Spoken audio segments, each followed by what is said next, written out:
Still in northern Ghana, the Upper West Regional Coordinating Council has been advised to take action to ensure sustainable land usage and tackle desertification.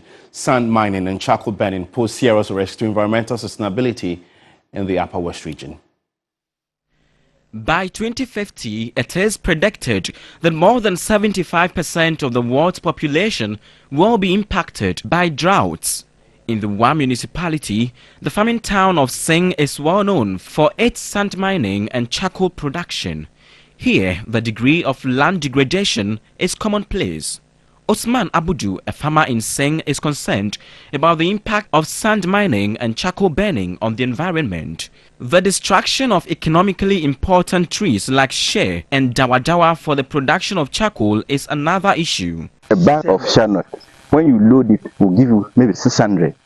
And a bag of charcoal is 80 cedi. One shea tree cannot full one bag unless you cut 2 or 3. But if you have 3 shea trees in your farm and you are picking them, at the end of the season, you can get 2 or 3 bags of shea nut. This year's World Day to Combat Desertification and Drought highlighted investing in women's equitable access to land and restoration goals. This is because as much as we know issues of land, much of it is focused on the male counterparts, but we know women are majority, and particularly for those of us around the Savannah area, we know how much land means to our women. Acting Upper West Regional Director of the Environmental Protection Agency, Emmanuel Legno, warned against unsustainable sand mining. In an area where sand is not mined sustainably, it can take as long as you can imagine for restoration to take place, where there are no trees.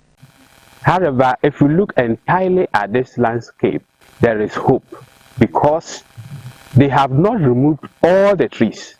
And even those that they have cut, some have been cut in such a way that they are able to regrow. So if you look around, you will find that some of the trees they have cut are regrowing into shrubs and very soon will mature into trees.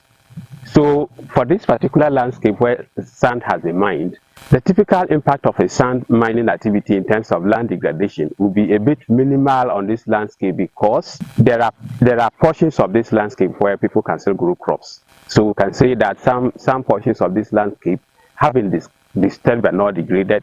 We have also seen evidence of some mature trees within this landscape that have not been cut, meaning that we have major trees that are sources of seeds that can spread for these seeds to germinate and grow into trees in future.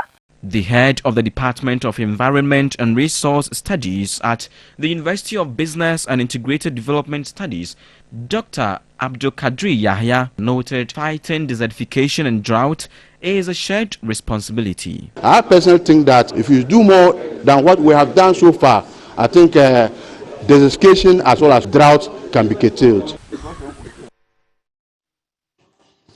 Well, let's know what you make of stories that have been aired so far. Just visit our website, 3news.com. Drop your comments and contributions.